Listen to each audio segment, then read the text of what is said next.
I'll first recognize the chairman of the full committee, Mr. Walberg. Thank you, Mr. Chairman, and thank you to the panel for being here. With the most recent NAEP scores that continue to show the downhill slide that's out there, I don't even know why we need this hearing, because choice is what's going to change it all around, and the choice that comes through vouchers, full opportunity for parents to make the best decisions for their students, to support the teachers that will do the best job for their students, is what we are concerned with here. So thank you for being here this morning. Dr. McShane, one of the most frequent arguments we hear against, and we heard it today, against school choice is that it harms traditional public schools. But unbiased research simply doesn't bear this out. Can you talk more about what the research actually says and why school choice doesn't harm traditional public schools?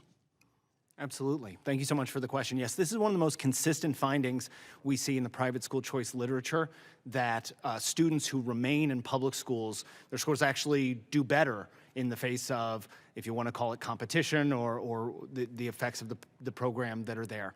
And I think the way of thinking about it is sometimes we've gotten into a bit of an outmoded way of talking about schools where we say these are the good schools and these are the bad schools.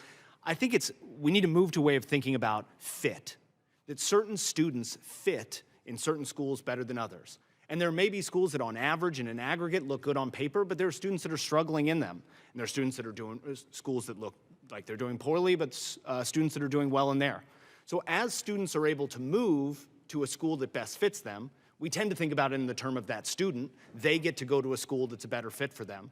But you can also think about the school where that student left. If they weren't having a great time, they could be taking time, resources, et cetera. So the students in the school that they have could actually be better off. So it could be a rising tide that raises all boats, and that seems to be what the empirical literature tells us. As generally an all-above plan works best and gives more opportunity, doesn't it? What fits best for your child. We're doing the same for our grandchildren now, with the opportunities that they have with this dyslexia and others.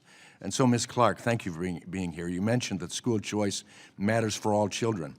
I certainly agree. But I think it's especially important for children with special needs. Could you talk more about why that is? Yes, thank you for the question. So it's very interesting because in Arizona, the number of families that are on our ESA program, the percentage, if you will, of students with disabilities is actually higher than the Arizona public school system. About 18% of students on the Arizona ESA program are students with disabilities whose families believe that they were not being served in their local public school system. And of that 18%, 50% of those students with disabilities are students with autism. We know that 1 in 5 students have a learning disability in reading, usually dyslexia. Now the number for autism is around 1 in 33 boys have a diagnosis of autism. And families are choosing Arizona's ESA program because they feel like they're doing more for their student with disabilities with less money than what the public school was doing. Yeah, good to hear. Mr. Banks, I won't say anything about Go Blue since you're from Columbus. Congratulations for the national championship. But let me ask you this, and I appreciate your life story that you have to give.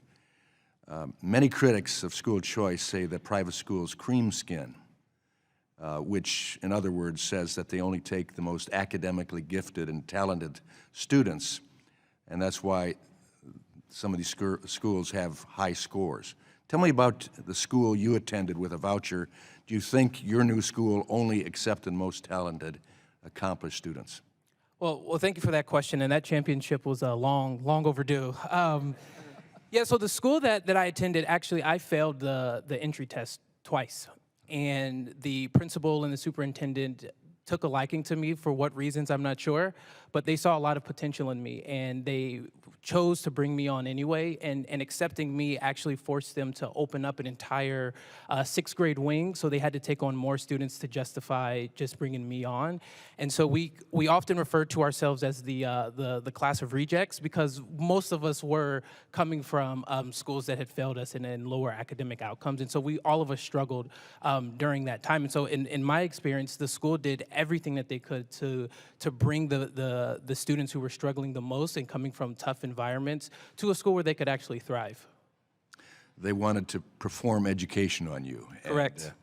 And, they made the cream of the crop. So thank you for being here. My time has expired. I yield back.